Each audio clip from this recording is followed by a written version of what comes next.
Hi, Chris. Delighted to be here. Likewise, I'm really happy for you that you've come on the 286 Project podcast.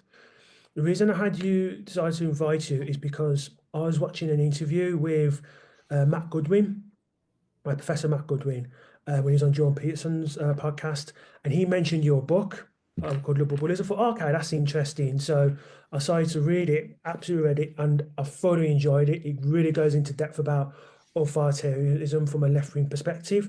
Anyone interested? This is the book here. Liberal Bullies Inside the Mind of the Authoritarian Left, and obviously your name, Luke Conway. Um, Excellent book. I would highly recommend it. We have a lot to discuss about that. But before we do, if we start off like I do with every guest, just say, obviously, you're kind of just say what your profession and basically your journey up until this point and why you decided to write the book. Yeah, great. Thanks a lot, Chris. I'm really, really honored to be here. So, not that long ago, once upon a time, I was just a normal academic working at the University of Montana. Um, my background is in social psychology. I have a PhD in social psychology from the University of British Columbia in Canada. I actually wasn't that personally impacted by politics. In fact, I started studying politics precisely because they weren't personal to me, but they were interesting. So I studied them the way I might study someone else's family drama, but not mine. I wasn't personally impacted by politics, but I found them interesting at a sort of intellectual curiosity level. So I started off studying things like the complexity of political speeches and what they predict, and does simplicity work in elections, and kind of intellectual questions, culture and politics. Does culture predict politics more than politics predicts culture? So those sort of purely intellectual questions. And then I kind of stumbled my way into doing authoritarianism research and published a paper on left-wing authoritarianism, which turned out to be got a lot of traction and turned out to be one of my most highly cited papers. Somewhere around this time, look, my career, I've been a long time liberal independent. I don't call myself that anymore, but for a long time I was a liberal independent. The field has all my field has always been liberal. I was fine with that. For a long time, it was biased. It kind of bothered me that I was allowed to say my liberal opinions, but not my conservative ones. It bothered me that conservative opinions were considered pathologically bad and liberal opinions were considered non-political and normative. But I was apolitical. I didn't really care. Then I was called a conspiracy theorist at a faculty senate meeting, and it felt a little personal at that point. So I Mhm. didn't feel like at that point, I went to a faculty senate meeting. Trump plus COVID seemed to break the academic mind. I went to an academic meeting to present data on, like, that kind of went against the progressive orthodoxy during COVID. And this data was from Ivy League schools. I mean, I was one of the best scientists, I think it's fair to say, by numbers at my former university, University of Montana. And I was there just to present data. So I presented these data and I sat down kind of expecting the normal yawning scientific response, like little liberal bias. But what I got was I felt like a heretic at a religious meeting. This felt like I went into a Southern Baptist church for my youth and said, "Let's all worship Satan." That was the way I was treated. And in fact, just think about this for a second. I talked about research from the Ivy League schools, and that research was called, and I'm quoting, "conspiracy theories that anybody could get off the internet." So you have a really respected researcher, which I think is fair to say I am, presenting research from really respected places, and it's called a conspiracy theory. That's not good. That was a little different. Okay. So, and there was kind of a widespread agreement that that was an accurate, nobody really came to my defense. No, we didn't have a real back and forth debate in the way that I would think in science. It was just like I was branded as a lunatic and sent on my way. So when that happened, that changed kind of my personal narrative a bit, and my interest in politics increased quite a bit. At around the same time, a publisher who had seen some of my work on left wing authoritarianism and liked it approached me about writing a book, which ultimately became Liberal Bullies. I honestly originally pitched it around an idea which was the left wing authoritarian paradox. So my original idea when I was approached was to say, it's strange that liberals believe in authoritarianism at all, because the liberalism ought to be opposed to authoritarianism. So that was my original idea. The publisher laughed at that. It was like, that's a dumb idea. And what the publisher said is, you're living in an academic world where people actually are curious about why there might be left-wing authoritarians. Out here in the real world, we already know there are. We want to stop them. So it was like, so that was the shift in focus. And then I wrote Liberal Bullies, and here we are. So back up a bit. Back up a bit. So you did research, and then it was called Conspiracy Theories of the Internet. What was their reasoning for giving that? Because that just seems a very sensationalist way of looking at it. What was the reasons they gave for basically calling it that? Yeah, so it's interesting you asked that. The reasons that were given were not very substantive. That was my main problem. I don't mind being called names. I mean, look, everybody's going to be called a name at some point. That's fine. My main problem was there wasn't really a set of reasons given for why this was branded as a conspiracy theory that was gotten off the internet. So there wasn't really a back and forth. So I'll give you an example of what happened at that faculty senate meeting. So I had made an argument that basically said, of the many things I said in my 5 minutes that I was granted, one of the things I said was, let's have a discussion, because the whole point was about vaccine mandates and mask mandates. And I just said, look, if you want to make vaccine mandates and you believe that vaccines are effective, and I said, I do believe they're effective. So if you think like I do that they're effective, then if they work for you, then you don't need to mandate them for other people, because you can take them and they'll work for you and you're fine. I just made kind of amongst the many points I made this sort of logical point. The response to that I got from one person was to say, well, vaccines are effective, and gave me a long lecture about how effective vaccines are, kind of ignoring the fact that they simply made my point for me. That was the quality of discussion. So the person that said that about the conspiracy theory made very few substantive points. They actually had a personal narrative about their concern about not having vaccine mandates, which was fine. Okay, but they didn't really address the points that I made or address the research. So they didn't say, look, that research is flawed. Nope. They didn't say, here's a rebuttal to that research. No. They basically said, I don't like it, which is fine. Personal narratives are not irrelevant, but they didn't really rebut the data. And then they also said a lot of things that kind of implied what I said was racist before they said that, because I'd pointed out, if we're worried about exclusion of minority groups in America at that time, by far the most unvaccinated group were African Americans. And I just pointed out, maybe we should, consider that we're excluding people that you say you don't want to exclude. And for that, the word racist was not used, to be fair, but the implication was that was not an appropriate thing to say. And then the rest of it is just a conspiracy theory anybody could get off the internet. So to answer your question, there weren't a lot of substantive arguments. In the book, I talk about how authoritarianism breeds apathy. And I think part of the problem was people were not used to being challenged. There was just this orthodoxy that had not been challenged a lot. And so there wasn't a lot of there's an intellectual laziness that happens when people are not used to being challenged. And they didn't really have a lot of arguments. I'm not saying that there wouldn't be a good back and forth. I actually think it would have been a useful discussion, but that's not what happened that day. You say about apathy, but surely there's got to be a point where authoritarianism becomes so prevalent that you think, something's got to be done by this. You can be apathetic initially, especially if it's a small thing, but eventually after a while, because it grows and grows and grows, there surely has to be a point where you say, actually, I've got to do something about this, because this is just encroaching on everything. Is that the case? And if so, where is that point? Is there scientific research that says, right, this is a point where we're actually going to start doing something about it? Oh, yeah, that's a great question. And there is a point. There's a lot of factors that go into this, but first, you're right. We have a kind of natural human defense system against authoritarianism, which part of that is reactance. It's what you said.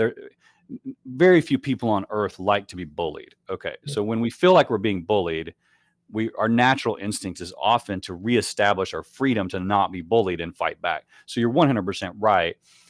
I was thinking more of intellectual apathy in the group in charge. What happens for the authoritarians in charge is they tend to become, when they're not challenged within their group, they tend to become intellectually lazy. That happens to all of us, by the way, when we're in a group and we're not challenged. We just don't think as hard.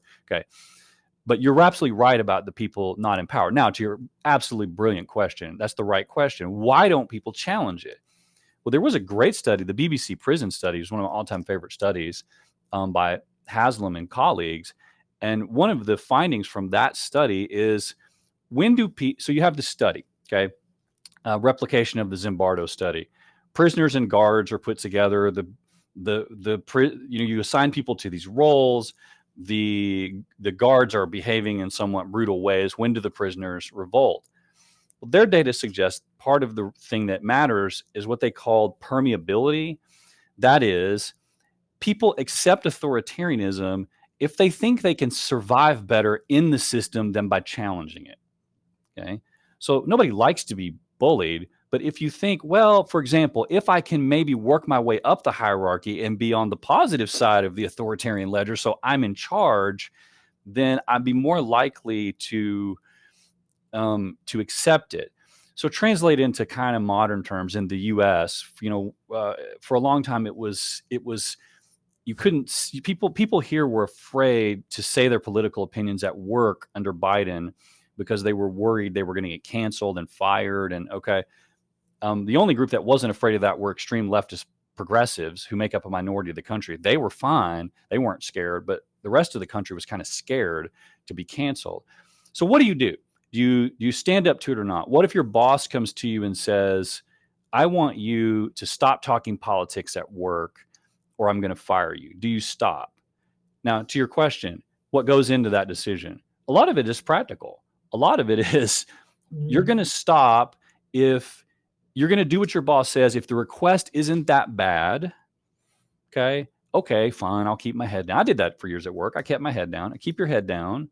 Okay, you're not going to, and you don't have any other good alternatives. So if you need this job to eat and the request isn't that bad. Now, what if your boss comes to you and says, all right, I want you to go to a political rally for my cause that you don't believe in, or you're fired.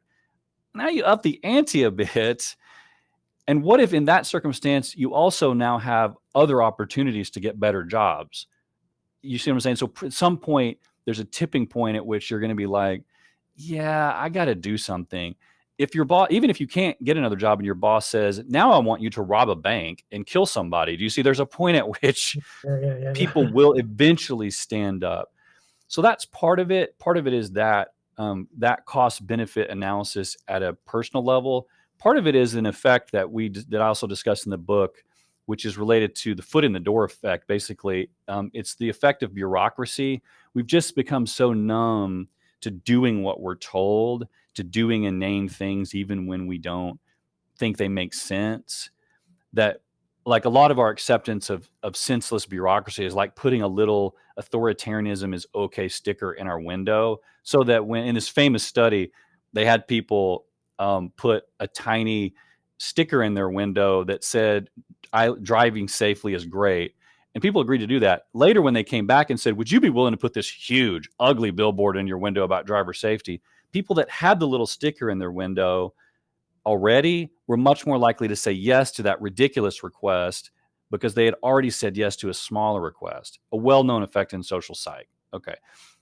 Well, a lot of what we've done is we've become inured in the US. I don't know if it's the same in the UK, but in the US, we've become inured to kind of look, bureaucracy just means government. It's not all bad. I'm not trying to say, oh, we got to get rid of every bureaucratic. That's not what I mean. But we become inured to kind of senseless bureaucracy that doesn't make a lot of sense. And we just go, it's fine. That's like putting a little authoritarianism is okay sticker so that when we're asked for increasingly greater violations of freedom, we're more inclined to go, okay. So like, 10 years ago, 20 years ago, if you'd have told me in 2022, the US government is going to work with Facebook, they're going to work with entities to, from the top down, censor opinions about things that they didn't like, I would have told you, no, Zero. That's never going to happen. The First Amendment is in our bones. It's in our soul. We're not going to do that. And yet that's what happened. And a lot of Americans, including conservatives, just went, like a lot of my students here, at Grove, I teach at a Grove City College. I teach at a conservative college, and a lot of them are like, free speech is sort of an old dude's thing. It's not like they want to ban speech. They're just like, this is an issue you guys cared about. So I think that's in part because we've become inured by degrees to allowing ourselves to be pushed around, Yeah, I mean, the last 10 and a bit years, in regards to left-wing authoritarianism, that seems to have grown quite a lot. And I often think, why did it grow? Because some people will say certain theories from the 50s and 60s that are borne fruit now. Some people think it's cowardice and so on and so forth. Where did the genesis of this authoritarianism that we're seeing today start?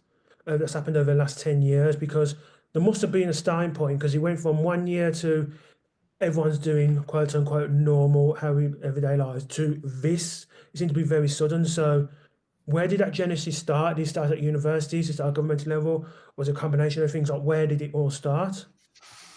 Yeah, it's a good question. First, I think there's a farther back issue, which is that pretty much every group on earth has some authoritarians in it, meaning part of the issue is that, like, even today, I would say the majority of Democrats in our country are not authoritarian. Our data actually would probably suggest about 7 to 8% of them would meet minimal criterion for an extreme form of authoritarianism. Now, that's a lot of people, okay, in mass, but that also means they're kind of in the minority. So I don't want to overstate where we're at or understate where we were before, because I do think there's always been a stream of Democrats, of liberals here for sure, and in the UK also for sure. There's always been a stream going back at least to the 60s that was very into violence, progressive authoritarian beliefs, and Yeah. so on. Now, there's a quote from Beecher that says, the philosophy of today is the common sense of tomorrow. One generation's Yeah. philosophy is okay. And so I think part of what you're referencing is correct. So to answer your question, part of this started in the universities. We lost an ideological balance in the universities, which used to be a place people would go to talk about different ideas. Conservatism kind of became banned in public universities, which led to more and more extreme progressivism being taught there. So a lot of this is about the academy, in my opinion. And then most recently, I think it's been about the press. So it's a combination of you always have streams of authority. There's a streams of authoritarianism on the right, there's streams of authoritarianism on the left. That's going to always be true. Okay. So you always have these streams, but then you had that sort of lab fermenting of academics where behind the scenes conservatives were being removed from academia, discouraged from it, fired, gotten rid of for years and years and years. I was a liberal independent, and I wasn't liberal enough for the University of Montana, okay, which is a public school in a conservative state in the U.S., okay? It's a flagship university in a state that voted 16% for Trump by a 16% margin. And I was a liberal independent. I didn't vote for Trump in 2016. I didn't vote for him in 2024. And I was too conservative there. That's the state of academia. So you've got that kind of lab behind the scenes that's been brewing, and it met Trump and COVID, and all hell kind of broke loose. Now, I think the main push point here was the media. So the politicians are going to politic, okay? Liars going to lie. Our system is set up in a way. The democratic system is set up in a way to encourage falsity in our politicians, but we need the media to be honest. Okay. We need the media to hold people accountable. And the media became, in this country in particular, more of a left wing. They cared more about the narrative than the scoop. They cared more about the spin of pushing a certain agenda than they did about finding the facts.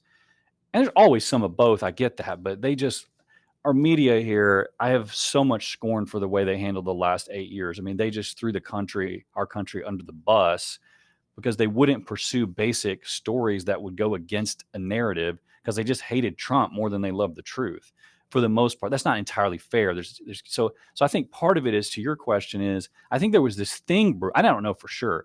Okay, I didn't track data directly on your question, but so I'm trying to be inferring here. But I think, my experience and what I do know about this suggests it was a kind of bad combination of an academic cesspool growing behind the scenes, which led to a philosophy that goes way back to the 60s, at least here, of progressive authoritarianism being taught in universities, to now fast forward to this moment where you have this stressful moment where Trump gets elected and he's just wildly hated.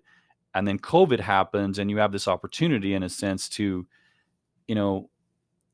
enact more authoritarian kind of policies that gives you this fear. Always is the precursor to authoritarianism. So you have this sort of fearful thing which allows them to take more control. So that's my analysis. I mean, I think it's a complicated set of questions. The other thing I will point out, and this is our current problem, is authoritarianism begets authoritarianism. So to be fair, part of what has happened is right-wingers in this country have also had a stream of authoritarianism. So I go back to the moral majority, which is a term very familiar to Americans from the 80s, where there was this movement to kind of cancel a lot of left-wing stuff that people thought didn't fit the majority Christian view. It was kind of the original cancel culture, as I call it. And what happens when you have that is goes back to what you said, people backlash against it. They don't like. Well, authoritarianism creates fear, which ironically creates more authoritarianism on the other side. So part of what we're seeing is a backlash, I think.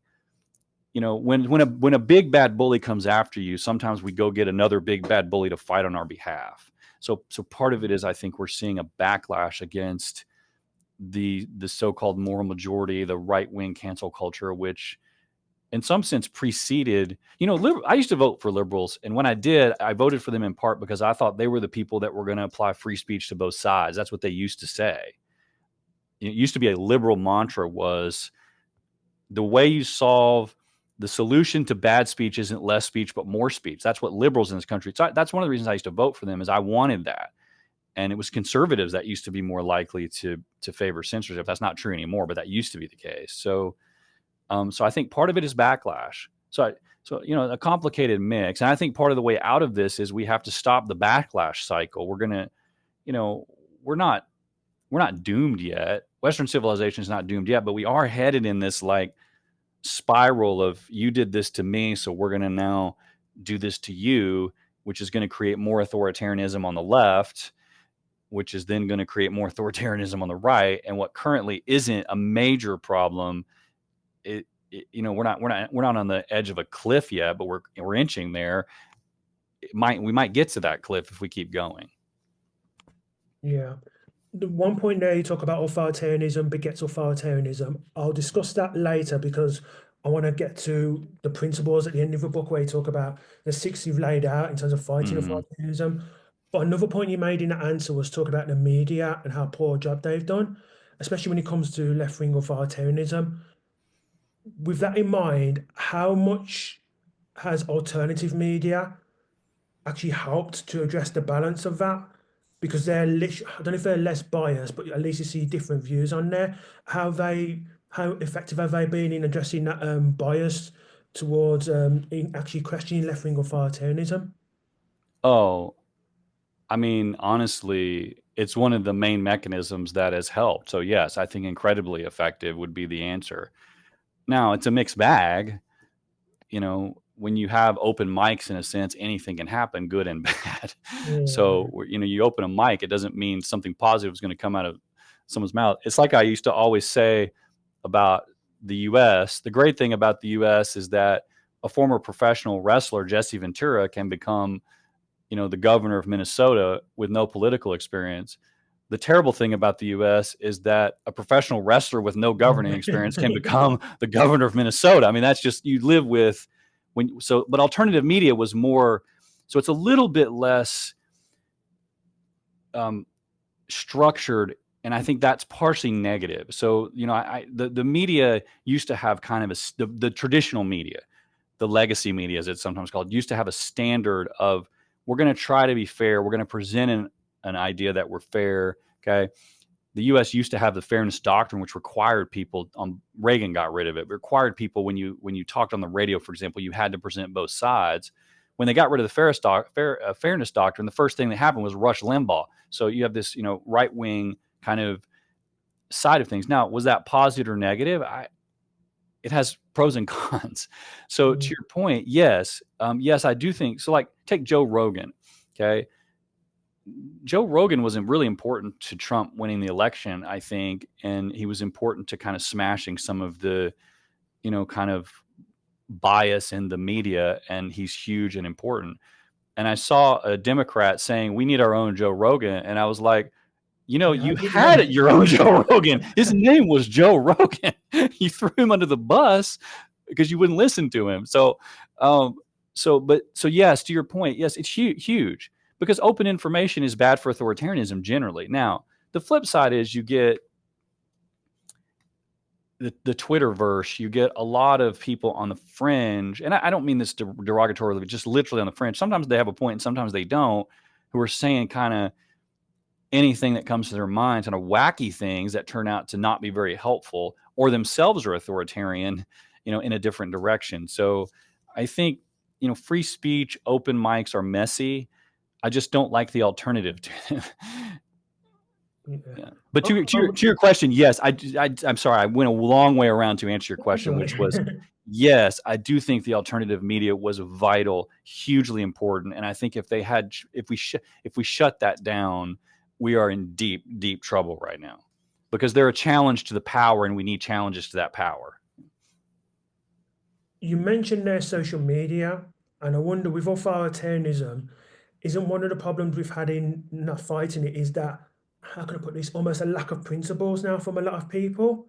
So I'll give you an example. If you look at, say, free speech, and I look at the platform, Twitter now called X, obviously, with Elon Musk.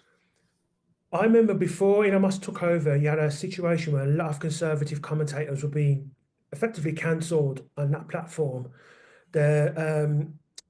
Their accounts were being deactivated, sometimes with no reason. Even for the most minor thing, they were being cancelled. Even if they weren't necessarily talking about a particular group in a derogatory way, because they had a certain point of view, they're almost being cancelled. Elon Musk buys that platform, and now the inverse has happened, where it's almost, you're getting almost a lot of left-wing views like leave, and actually a lot of left-wing people are actually leaving that platform and going to the others like Blue Sky and so on and so forth. But either way, there seems to be a complete 180 from both sides. Before Twitter, this is who liked us free speech, this is who didn't. And then after, and then when it became X under Elon Musk, then it seems to be the inverse. Whereas I'm looking at it, I'm thinking both sides have been wrong at a certain point. There seems to be no principle in terms of free speech is good, period. And so therefore, shouldn't that be the main focus? And isn't one of the problems of authoritarianism and fighting is that we tend to have a lack of principles, that it's more about, as long as our group wins, and that's all that matters? 100%, yes. Authoritarianism, the best antidote psychologically to authoritarianism and culturally is a principle that's applied equally to both sides. Authoritarianism cannot survive if we have leadership that will apply a principle like free speech and use the exact same standard for both sides. You're going to let your opponent say the same kind of stuff that you get to say. Okay, so if you get to say the word idiot, they get to say the word idiot. If on a forum that word is not acceptable, as you can live with that as long as both sides have the exact same standard and it's not applied. So to your point, it's a principle that's applied equally to both sides. So yes, that's true. One of the, and to your point, which was an excellent point, I keep saying this kind of thing on Twitter and nobody likes it. Okay. It's to me, it's one of the most obvious truths in political psychology, that the people in power are always less favorable to equal principles. Okay. It's always the group not in power who cries, we want the principle of free speech. So when conservatives weren't in power and this was happening to them, they're saying oh my gosh, free speech is the greatest thing ever. They get in power and they care about it less. Trump kicks the AP out of his room because he made this bizarre decision to insult the rest of the world, not to mention the good people of Mexico, by changing the name of the Gulf of Mexico to the Gulf of America. I can't believe Google went along with that. So he kicks him out of the room, and conservatives who had been crying foul about Biden's overreach on that for years are suddenly like, yeah, it's fine. So Yeah. the Democrats love the filibuster now, but they hated it when they were in power.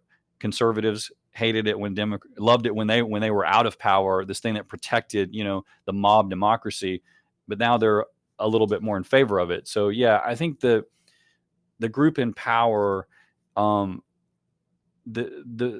due process, free speech, arguments are always more likely to be used by the people not in power because they protect those people. They protect people from mob democracy, right? They protect people from, it's not really democracy. It's the belief in the Constitution or the belief in, the principles of law, that protects people in these moments. Because if it's just democracy is great. I love democracy. But if it's just democracy, that can devolve into kind of an authoritarian like mob rule pretty easily. So yeah, I will say this. I was looking at some data about this morning. That said, right now, in the US at least, I don't have data on this in the UK. In the US at least, left-wing authoritarians are more likely to want censorship than right-wing authoritarians. So I think there has been a shift that's not just about the power issue. That's clearly one of the factors, but it's not just about that. Left-wing authoritarians, I wrote about this in the book, and since the book came out, there's been even more data that would validate this point. Okay, there was a study from Winsel and Lamb that just came out. I'm looking at my notes here to be sure I got the name right. Winsel and Lamb, that suggests that they ran a study expecting to find that both left-wing and right-wing authoritarianism equally predicted the willingness to censor. And they said they were surprised when I wasn't, because this is what I said in Liberal Bullies, but they said they were surprised when they found that actually left-wing authoritarianism really strongly predicted willingness to censor, but right-wing authoritarianism was kind of weaker all over the map. So it's not like right-wing authoritarians don't want to censor, but this is in fact pretty consistently right now, I think, more of a left-wing issue than a right-wing issue. And I think right-wingers have done a bit better, not overwhelmingly so, but a bit better. Twitter is better now. Liberals are better treated on Twitter now than conservatives were treated pre-Elon. So, okay, it is a more open space. As you said, a lot of people are leaving not because they've been censored. They're leaving because they don't like having conservative content on there. Yeah. I lost 100 followers from my Twitter account. Well, I don't have a lot of followers, but I lost 100 followers the day after Trump won from people that just left to go to Blue Sky. Most of them my colleagues, a lot of whom I like. I'm not happy about it. I was very sad to see them go. But that wasn't because they were censored. Not to my knowledge, none of them were. They just think that conservative content is bad, so they prefer an echo chamber. So I think conservatives, are they doing perfect? No. There's I have a lot of problems with what Trump's doing. I have a lot of problems. So we could talk about that if you want, but I have a lot of problems that I don't think they're doing perfect. Our own data suggests they're still in the country slightly more right-wing than left-wing authoritarians. So I think it's a mistake for either side to close their eyes and pretend like the problem is only on the other side. That's a mistake. But I also think it's a mistake to pretend like liberals didn't do a lot worse on this particular issue than conservatives have done for let's say the past 15 years. Liberals have done much worse on censorship. I mean, horrible, terrible track record. Conservatives' record when they're in power is better, in my opinion. Not great, but better. Yeah. Authoritarianism obviously is an umbrella term, but are there any facets of left-wing authoritarianism that are unique to that side of authoritarianism as opposed to right-wing authoritarianism, or are they basically the same? It's just their political stance is different. Yeah, mostly it's the second thing. Mostly you could substitute most of the traits of the left-wing authoritarianism, left-wing authoritarian for the right-wing authoritarian, and they're similar. They're going to be dogmatic. They're going to be intellectually lazy. Okay. Yeah. They're going to want an authority figure to crush their enemies. They're going to be more likely to submit to their authority figure on their side to do that. So those are all traits that basically they share. Now, what they don't share are the ideologies that motivate those things. You can be authoritarian to anything. You could form an authoritarian movement that says you hate Rocky Road ice cream and, start, censoring people that don't want that and want a leader to crush your, pro Rocky Road ice cream colleagues. So part of it is it depends on what ideology is substituted in and what leaders are substituted in and what the target outgroups change. But the basic psychology of it to me is very similar. The one exception to that, I think we talk about it on both sides. Our data only deal with one side, but I think the other side is equally true. I think that what differs is what the groups view as acceptable. So I think you get more left. So, for example, censorship is greater on the left-wing side. We just talked about that. So that's a difference in the psychology of it. I think one of the biggest differences right now is left-wing authoritarians are far, far more likely to deny that they're authoritarians. So Okay. one of the most ridiculous studies that I couldn't believe this finding when we saw it. So this was one of the most shocking moments of my career when I saw these data. So we ran a study where we gave people a left-wing or a right-wing authoritarianism questionnaire. So on this questionnaire, they have to, so if you score high on it, you say things like, I want an authority figure to crush my enemies, down with those other people. So it's a very negative sounding questionnaire. You've just agreed you want authority figures to do all these terrible things. And then we just asked them a simple question after they completed the questionnaire. We said, do you think you're an authoritarian? Okay, we just said, so they've just completed a questionnaire. If you score high on that questionnaire, you're unquestionably authoritarian leaning. And then we ask you, do you think you're authoritarian? When we asked conservatives that question, and they had just said, scored high on the authoritarianism questionnaire, they said, yes, I'm an authoritarian. They were fine just saying I'm authoritarian. If you ask the liberals that question, it was actually negatively related to their authoritarianism score. So the more authoritarian they were, the less likely they were to say they were authoritarian. So just think about that for a second. So you got a liberal who just said, I want an authority figure to crush my enemies. And you say, are you an authoritarian? And they say, no. There's this blind spot for liberals that I think permeates academia. It permeates the culture. They just don't want to admit they're authoritarian. We have parallel data on that from the complexity of thinking. So we did a study where we gave people statements that were either complex or simple from either conservative or liberal politicians. Liberals overestimated the complexity of their own politicians and underestimated the complexity of their opponents' politicians. And conservatives didn't do that nearly as much. So there's a bias towards they want to believe their guy is really complex, non-authoritarian, and conservatives don't care as much about that. So they're less likely to be biased. Now, my strong guess is, we haven't done this study yet, but if you framed it as freedom, you would see the exact opposite. So part of it's about framing. If you framed it as freedom and said, do you believe in freedom, that conservatives they have a blind spot for they don't want to believe their group is anti-freedom. So they'll frame anything in the US as pro-freedom, even as they're reducing the freedom of people on the streets by putting homeless people in jail, but we're pro-freedom. There's a blind spot, I think, for conservatives too. So I'm not saying that both sides, I think, probably have blind spots, but they differ in what they are. That does have implications for how we deal with them and how we think about them. Okay. So I think those would be the two things that come to mind about your question about how they're different. Mostly, I think that the psychology of them is very similar. They both come from fear. They're both highly correlated with a similar set of things. Yeah, indeed. You talked about thinking there and authoritarianism, and one of the parts of the book you talk about is this simplistic thinking and authoritarianism. Can you just explain a bit more about that and how the two link to each other? Yeah, good question. So, by simplistic thinking, the way that I frame it, because I study this for a living, it's unidimensional thinking.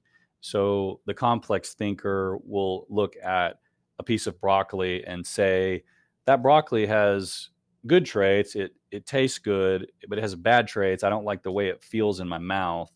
The simple thinker will just say, it sucks. Okay. So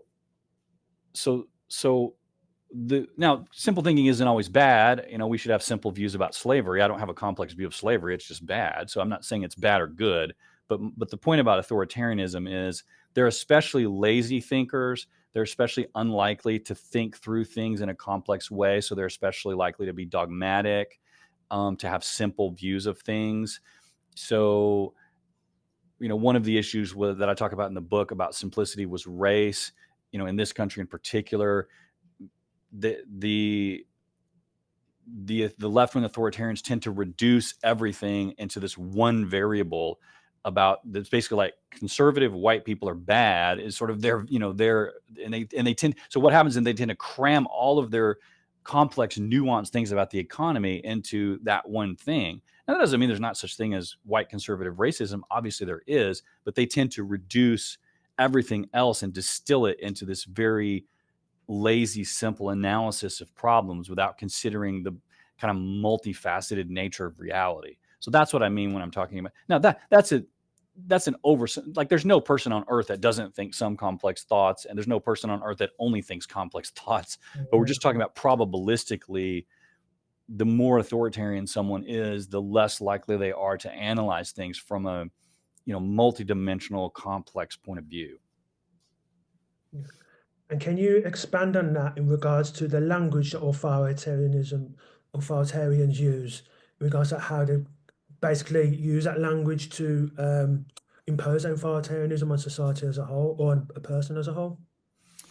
Yeah, I that's a good question. I don't think of it so much as the simplicity of the authoritarian leader as the person in charge. Is that your question? Like, how does the leader use simple language?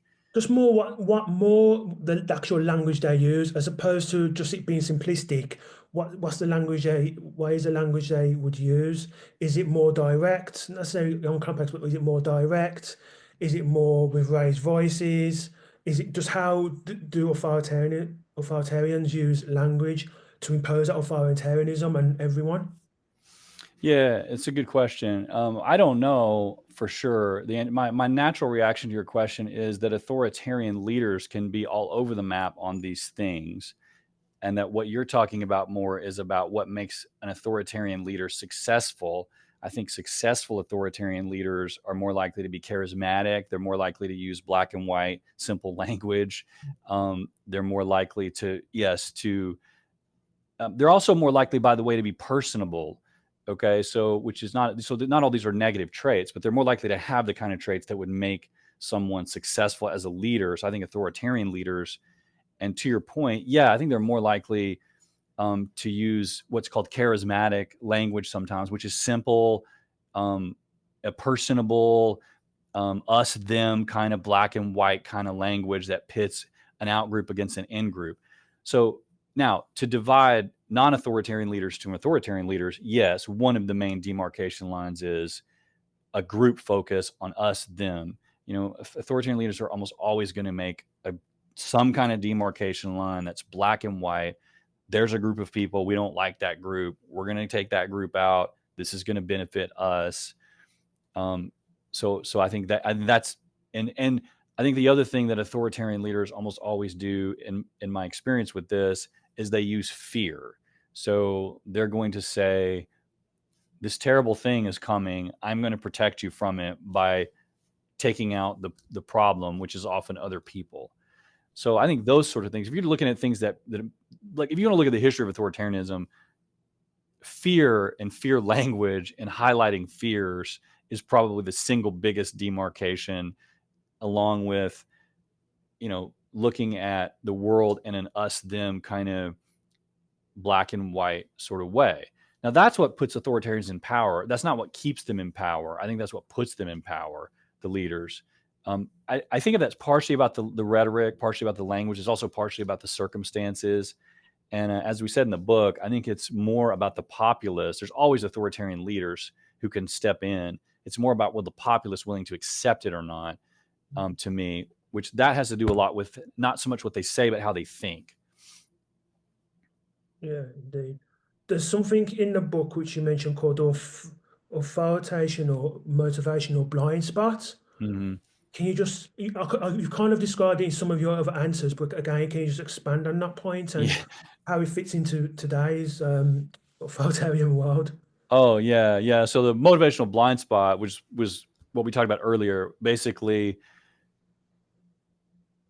left wingers are motivated to not see authoritarianism in themselves and others. I mean, they don't want to see it, and that's a problem because when it's you can't solve something if you're unwilling to acknowledge it. Okay, like if you're taking another analogy, if you're unwilling to see that you have potential for racism, you're never going to solve the problem inside yourself. You're going to be a closet racist your whole life without ever dealing with it. Well, if you're not willing to acknowledge that you and your side might have authoritarian tendencies, and so to your point, I think what's happened has been since Trump was elected has instantiated the point of the book. You know, my read of the culture here is that liberals simply don't want to acknowledge that part of the problem that we have right now is because of what the authoritarian things that they did when they had power. Now, Biden wasn't a dictator, so I don't. It's not helpful. I'm not trying to say that they were all. They didn't undo democracy. Okay. That's not what I mean, but they did some things that were in fact quite horrible, and they won't say yes. Those things were authoritarian. They're not willing to say that. Okay, and that's not healthy for society, and that's bad. So that's what I'm talking about this motivational blind spot. Now, I don't want to just diss on liberals. Conservatives Yeah, have their blind spots too. So I think that's just the liberal blind spot that's especially pertinent right now that our data speak to. They just have a hard time acknowledging that then in themselves and in their leaders that they might be doing something that's authoritarian. yeah. As I said at the beginning of the interview, there will come a point where things will get so authoritarian that people will start fighting back. Mm-hmm. But for some people, that point is a lot earlier in the process. And why would it be earlier for some people in the process? Is it certain factors like money, i.e., the more you have of it, the more you can't lose, and such as its social status? Like, what is it about certain people that literally from the start will just say, no, you won't take this? Like, take the vaccine mandates, for instance. There are certain people just weren't going to follow them straight away. Whereas a lot of the majority of people after a while just got fed up of them and said no, but that they took a longer time to get around to that. So what was it about the other people who at the start said, no, we're not doing this, even though it went against everything that everyone else was doing? Yeah, it's an excellent question. And there's a lot of different angles here. Part of it is we have genetically inspired tendencies. Some people are more naturally inclined to submit to those authorities. So part of it is there's just a lot of individual we have different experiences. We have different parents, that train us in different ways. So there's a lot of factors that go into why one individual would submit more than another. I think you hit on some of the clear sort of larger factors. If you're wealthy and you're doing well in society, you don't want to rock the boat. So if you think the authoritarianism that's happening is not going to affect you, but if you tried to challenge it, you would lose your livelihood. You're Mm, not going to challenge it. I think part of it, there's been an under discussed factor with respect to COVID mandates that I think people have not. I don't think Democrats have quite got the point, and I'm not sure Republicans have quite got the point either about things like those sort of mandates and authoritarianism. And part of it is it's a familial instinct about your children. So you've seen this in direct ways with the issues about the trans debates. You've seen yeah, this, okay? Democrats wildly underestimated the mother and father instinct. And it goes something like this. I actually I didn't want to get vaccinated. I looked at the data. I was a healthy individual. I actually found myself on the stratified chart and was like, I don't. It wasn't that I had a problem with the vaccines. I just didn't think I needed it based on my read of the data. Okay, so that was just maybe I'm wrong, but that was just my opinion. So I didn't want it, but I took it almost immediately because I thought it would make my life easier. I was just like, it's probably not going to hurt me. So I took it. So that's fine. And my attitude was, you can make me take this thing and I'll keep my head down. That's fine. I'm a big guy. It's no problem. But if you come after my kid, yeah, now do you yeah, see what just yeah. happened there? Like that was a demarcation line for a lot of people. that's like, now you're talking about the future generations of my family. And I think that for a lot of people, that was a stronger line than the average Democrat or Republican was willing to acknowledge. That, and if you look at a lot of the politics of it, what happened in how did Glenn Youngkin win Virginia when Joe Biden a year before had won it by 10%, and then suddenly this Republican wins? He won it because the guy he was running against said, I think that it's fine for the government to decide what happens to your kids. And the thing almost turned overnight. So I think there's a parental instinct that's bigger in some sense than what is happening. So I think that's part of it. That's just, it's a multifaceted story that goes into what causes one person to lean left and one person to lean right in this way. But I think and part of it goes back to the thing we talked about earlier about, if you think you can move up in the system, the authoritarian system, it's not like that's the only factor, but that's one factor. You just made me think of another question, which is related to the vaccines, but you could do this everywhere else. With authoritarianism, in terms of following it, does a lot depend on who's doing or implementing it? So, for example, if you go to the vaccines, and if it's a doctor or someone in that field who says, actually, this is good, even if they're doing it in a very pernicious, authoritative way, you might think, well, okay, they're being a bit strong about it, but because they're an expert, this must be for real, so they might be more likely to do it. Whereas someone like, I don't know, maybe a government official, depending on who it is, especially if you might distrust the government, you might say, "Oh, I'm not so sure about this." Whereas someone who's expert in that field, you're probably more willing to follow them, unless, for example, as you say, it's to do with your kids, but on an individual level, adult level, you might think, "Oh, they're experts, so I might take it," even though they might be pushing it a little bit. Expertise. There's a term for this in my field called the expertise heuristic. One of the most powerful status and expertise are that category of things. One of the most powerful psychological things on the planet. So one of my all-time favorite studies, there's this INSCO study from the 60s, I think, and I love the study. So here's what they did. They had an essay that was trying to persuade people that they got too much sleep, and they varied how much sleep the essay writer was arguing you should get. Okay.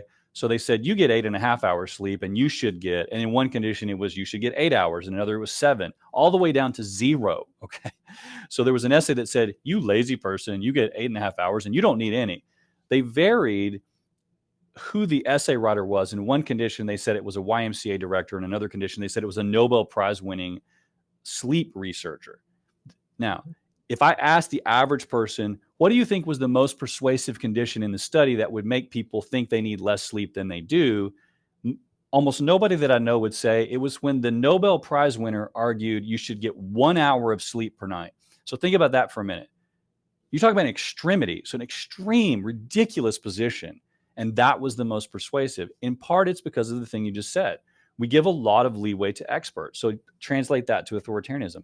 We give a lot of leeway to someone that we trust their expertise, even if they're doing something we don't like saying this ridiculous argument, or maybe they're coming off in a bit of an authoritarian way. But if we think they have legitimate expertise, then yeah, we're gonna be more likely to comply. We're gonna be more likely to go along with what they do. Part of the flip side to that is there was a cost to that. So the cost is, there's recent research by Corey Clark, which I love, which basically shows that even if you agree with a position that someone's politicizing something that shouldn't be politicized, even if you agree with their politics, you start to distrust what they're doing.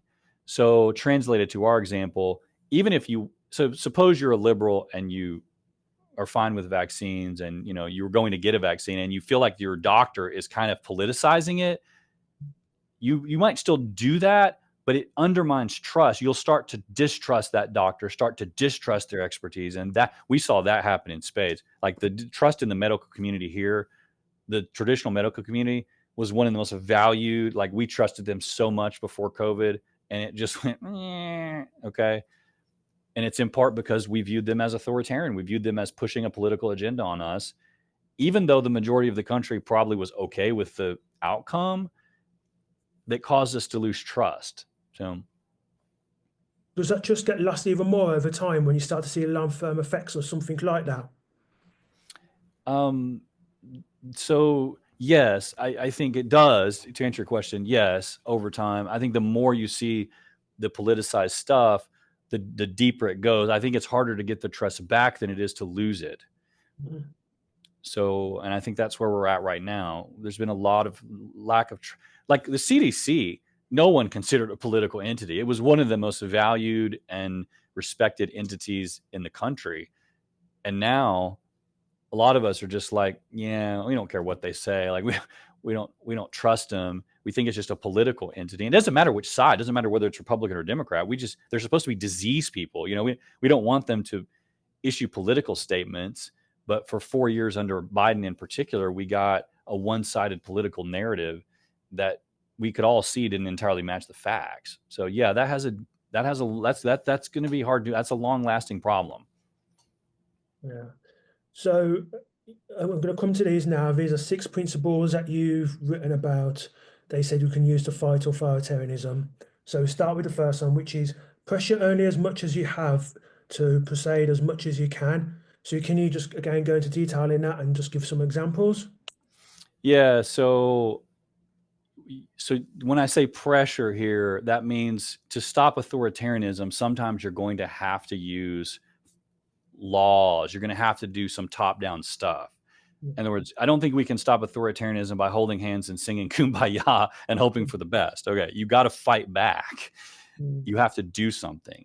So, but the principle here says this: when you have to fight back, never think always about the fact that as you're fighting back, there's a potential you're going to create more authoritarianism on the other side, and you don't want that. That's bad for all of us. That's bad for you. That's bad for them. That's bad for us. It's bad for our kids. We don't want that. So I treat this sort of what I mean by top down pressure, like let's pass a law that's in favor of free speech. Let's pass a law that outlaws some kind of authoritarian thing. In Missouri, they had um, PayPal, a bank, basically started banning conservatives from using it. And Mhm. Missouri was like, "You're not going to do that." Well, I think Missouri should have said, "You're not going to do that." I think the government should have stepped in and said, "That's illegal. We're going to." But if you stop there, or you all you do is you do the top down thing to, in a sense, try to stop authoritarianism with a top down governmental approach, you're doomed, even if your intentions are good, because the other side will think, well, now you're kicking me. Now you're the authoritarians. Now you're. So my point was, use that sparingly. Use it like you would use a drug to cure a disease. You don't want to overdo it. Only use as much as you need to cure the disease, because it always has side effects that are negative. Okay. So and if you go too far, if you pressure only, or you pressure too much. So that's point one about that. The second point is, you should always explain as much as you. Never stop arguing. Never stop presenting reasons. Don't just do the law. Don't just do the pressure. Don't just do the okay.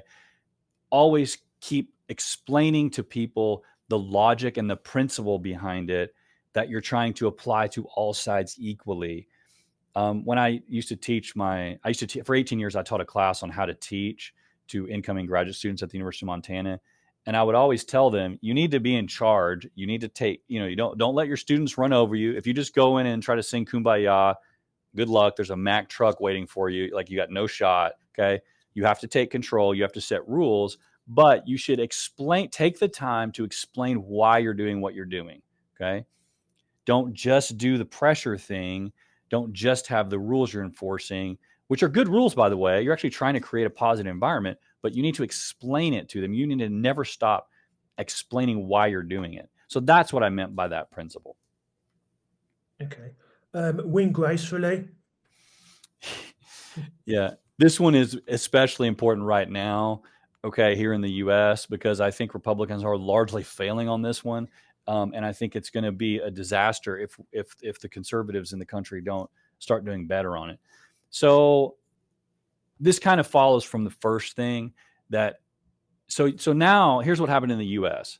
There was an authoritarian tendency in the Democrats for 4 years. That wasn't the only thing that went wrong. Okay. I mean, they'd probably still be in power if the economy had been better, for example. So I'm not just trying to say, but that was a lot of it. DEI was a lot of it. You look behind the scenes, there was a lot of authoritarian DEI stuff, and there was this pushback against it. Okay. So then the Democrats lost, and now they're completely out of power. All three branches of government are conservative, although by a narrow majority in each case, but they're all conservative. And so now we're in this place. What do you do? Okay.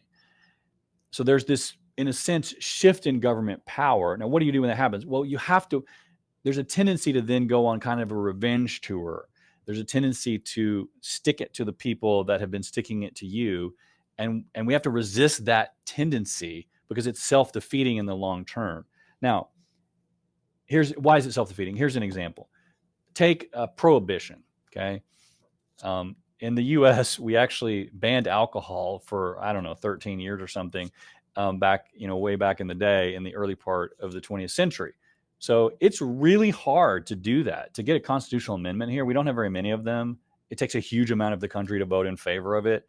So they won the argument. They banned alcohol throughout the country. And then what happened next? Did they keep arguing? Did they keep going for the merit? No. They basically enlisted the KKK to bully people. Okay. Mm-hmm. They went after people like in an authoritarian way. Because why? You think you've won. Do you know how hard it is to undo a constitutional amendment? They sat on their laurels. They did this authoritarian thing. They were terrible winners. And what happened next? Not very many years later, they lost. Okay. Yeah. Right? Not very many years later, even though it's hard, that amendment was overturned. So I think that was a direct consequence of them not winning gracefully. So winning gracefully is actually good for your side, but it's good for everybody. It's good for everybody. It reduces the tendency in authoritarianism in the other side, which then reduces your tendency to fight back. It helps people get along. So I think winning gracefully right now, I keep trying to say, on Twitter and stuff to conservatives, like, let's play nice, let's tone down the rhetoric. We want an equal principle. We don't want to just rub it in the faces of people. And I think in the long run, it would be better to do that.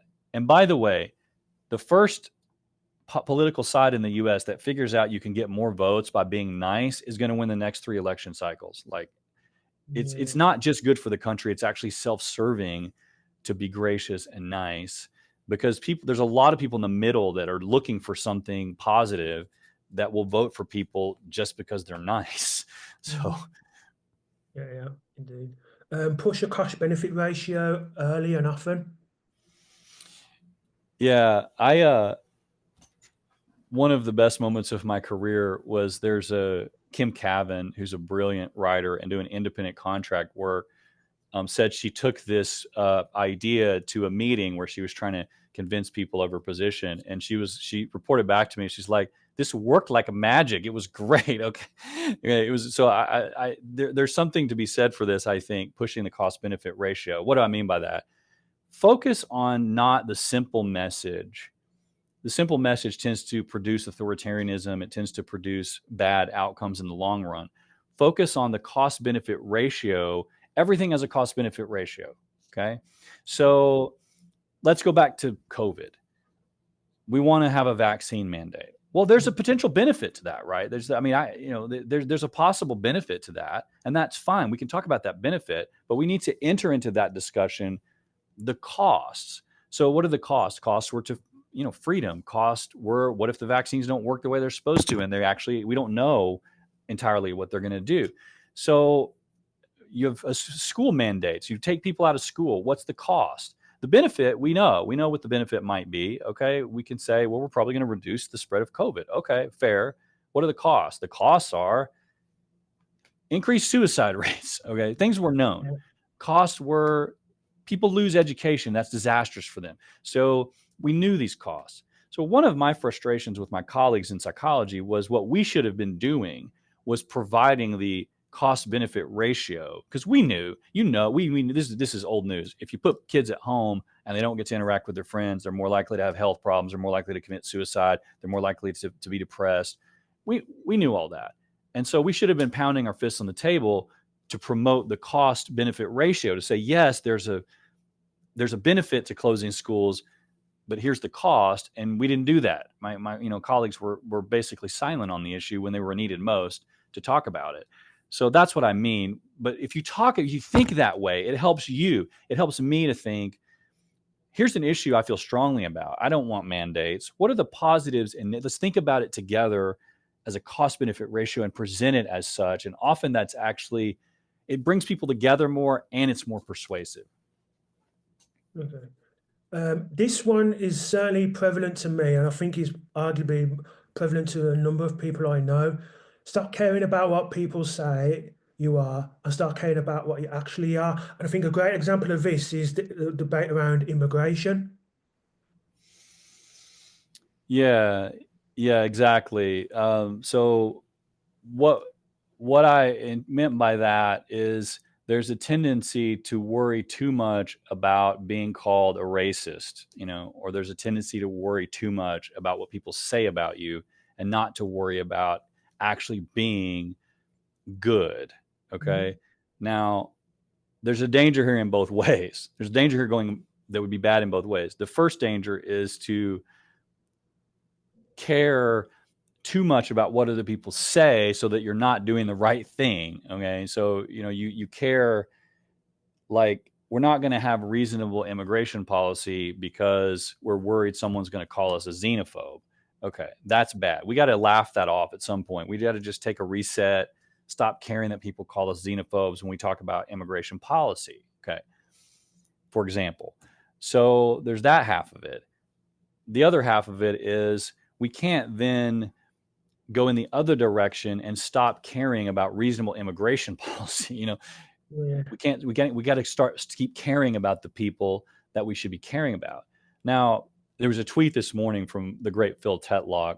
It wasn't about immigration, but it was about politics. And he said, sometimes it's what we need to do is simple, but it's difficult. I think that, okay, sometimes this thing of trying to stop caring about what other people say about us, but caring about being the right kind of person, it's easy to say that, but it's actually not our natural tendency because we're social beings and we don't like being called names and we want, okay.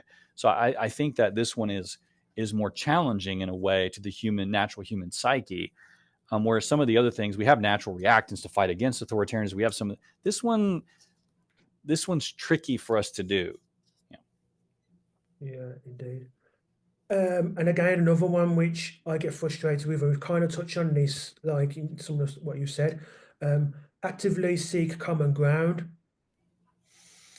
Yeah, look, right now in the US in particular, it's got to be the same in Europe. It's got to be the same in UK. Right now, the polarization is partially imagined.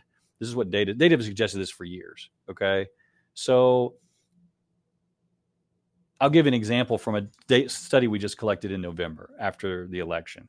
Okay. Actually, I think we collected this right before the election. It was right around election time in November. So we asked people, do you personally support Hitler? Okay. So are you a Nazi? Do you support Nazis? And then we asked conservatives to estimate, do you think liberals support the Nazis? And we asked liberals to estimate, do you think conservatives support the Nazis? All right.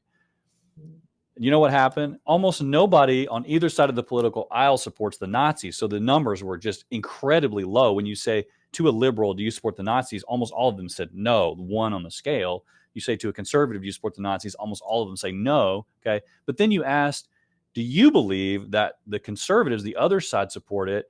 And that mean was almost 2 points higher on a 1 to 7 scale, which is a giant effect size. Okay. Just a massive miscalculation in the world I live in. That's a huge difference.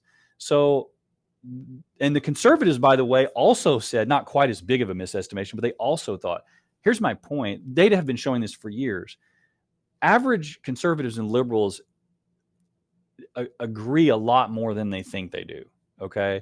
And there's value in actually highlighting and having reasonable discussions about our disagreement if we don't start believing that we disagree on things we agree on. In other words, a lot of what we're arguing about, we actually agree on. What we don't agree on is what the side believes.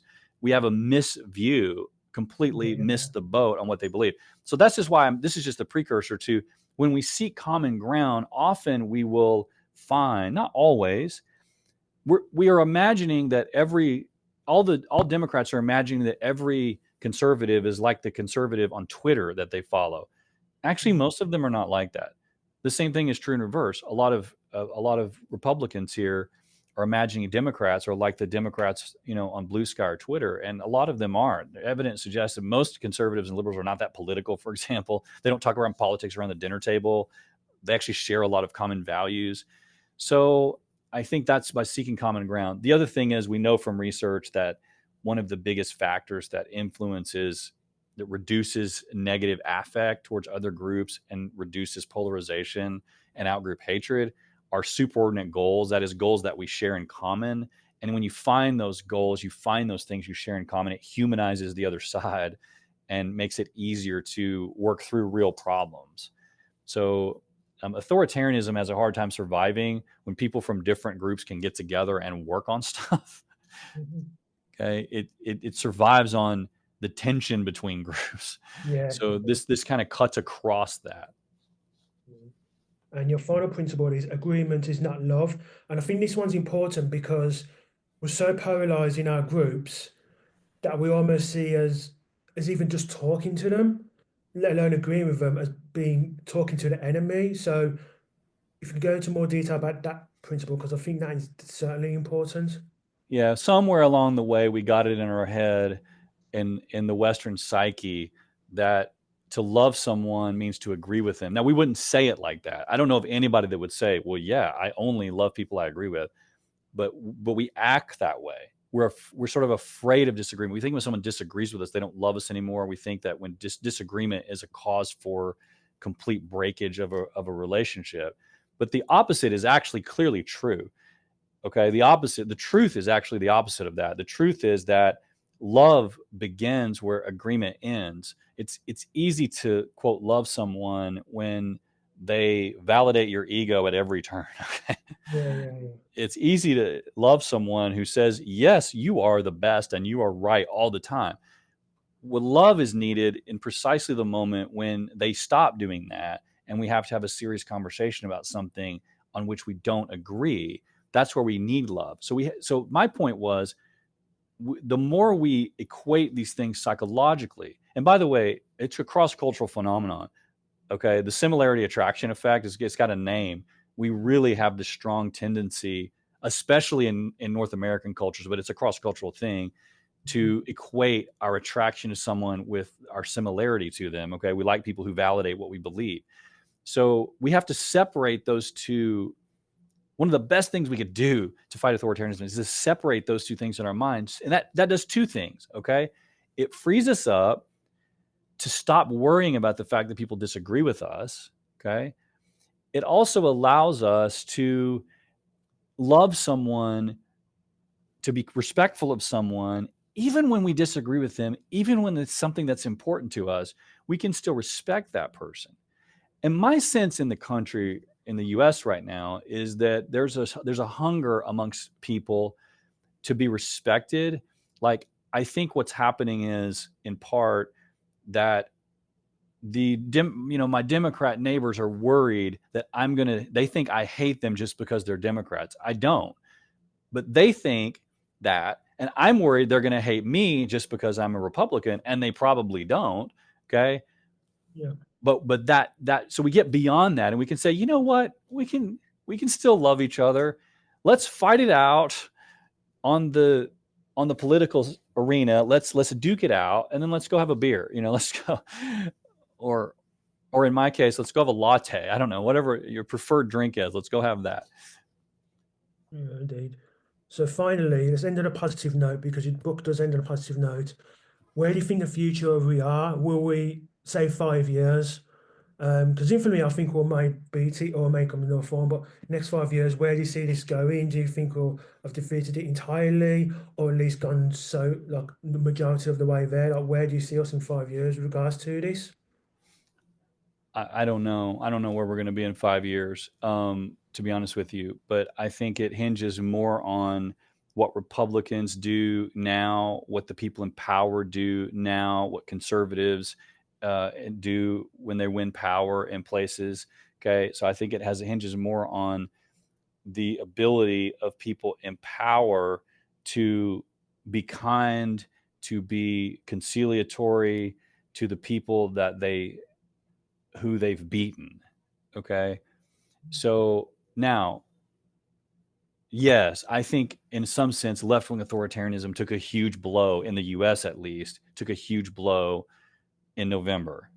So, I mean, I voted for Trump and it was partially because of this issue. Now, I voted with my eyes open. I have many problems with Trump and many problems with what he did in the past, and I have problems with what he's currently doing, but I voted for him in part because I think we needed to change away from the left wing authoritarianism that had started to become a part and parcel of the country that I love.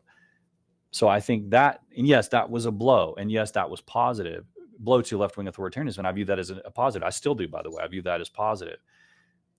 I think that to the degree that Trump, as he's doing often right now, is going too far in the other direction, not policy wise, but just in his, like for example, Biden Biden ignored the Supreme Court. Okay. I use this example in the book. Biden just blatantly violated a Supreme Court decision. Well, Trump did the same thing in his third day in office. He violated a 9-0 Supreme Court decision on TikTok. So I actually agreed with Trump's policy on that. I just don't think that's a healthy thing. So the degree that, and I'm not saying Trump is an authoritarian dictator, that's just a narrative from the left, but he has done some things that I think we should call out, we should talk about. Okay, we should be more vigorous in talking about. So I think part of this, so yes, the point is, yes, right now, left wing authoritarianism has taken a step back, and I view that as positive, but it's going to come back even worse. Yeah. And behind the scenes, this was predictable. The extreme left wing authoritarian folk, especially those in academia, have dug in. The Democrats are still largely comprised of progressives and not moderates. There's still a lot of warning signs here about. So I don't think that we're in any way out of the woods. And Europe's a mess. So Europe is it's absolutely in trouble on this. So I think that there's a lot of cause for concern. However, we can do it. I'm optimistic. I keep telling people the worst thing we can do is to overstate the authoritarianism. Okay. Authoritarianism begats authoritarianism, but the first part of the begat is actually perceived authoritarianism begets authoritarianism. So if you overstate it, which the Democrats keep calling Trump a Nazi, please, he's the weirdest Nazi ever. He supports Israel. He's not a Nazi. Okay. He's got issues, but he's not that. He's not a fascist. He's not a Nazi. So when they say that, it makes conservatives more likely to dig in. Okay. And when conservatives say things that are irrational about Democrats, it makes Democrats more likely to dig in. So I think we have to call out stuff when it's bad. That's okay. I wrote a book calling out stuff when it's bad. I'm not saying my book's called Liberal Bullies. Okay. So I'm not saying we shouldn't say hard truths. Rather, I'm saying that we have to be careful and not overstating where we're at. To that point, I don't think we're in as bad of shape often as many people seem to think. A lot of people are talking as if we're at the edge of some authoritarian cliff. I don't view us that way. I think we're okay. The U.S. in particular, we survived. Andrew Jackson used the Postal Service to censor his enemies, and we got through that. I mean, we've gotten through stuff that's pretty bad where we came out on the other end, and we didn't devolve into a democracy. So I think the signs have been positive. To your original question, I think there's been a lot of positive going on. I'm just trying to push conservatives in particular to be nice when they win. Yeah. And I wish that, and like, I was talking to one of my liberal colleagues the other day, who's a great guy. Okay. And he and I have known each other for years, and he's progressive and we get along fine, by the way. And I was telling him, man, I wish you could meet some of my Republican neighbors, my Trump voting neighbors, because they're nice people. They're really not. I just feel like that we need a little bit more of that in the world on both sides. I wish that these two nice groups of people that I know on either side could meet each other, and a little bit less of focusing on the Twitterverse would help. But yes, I do think there's hope. Back to your original point. Finally, it's been an absolute pleasure talking to you. Other than the book, where else can people find your work? You can get the book on Amazon. I have another book called Complex Simplicity, which you can get on Amazon. It's an apologetics religious book that I wrote before I wrote Liberal Bullies. You can go to my Google Scholar page where you can see I've got about 100 publications. You can go and get any of my publications and read there. Or if you're curious and you just want to talk, you can email me at Grove City College where I work, and I'd always be happy to interact with people. And I'm happy to send you whatever whatever we're working on, which is a lot right now, but we got a lot of stuff going on. So I'll leave a link to where you can get the book in the description below.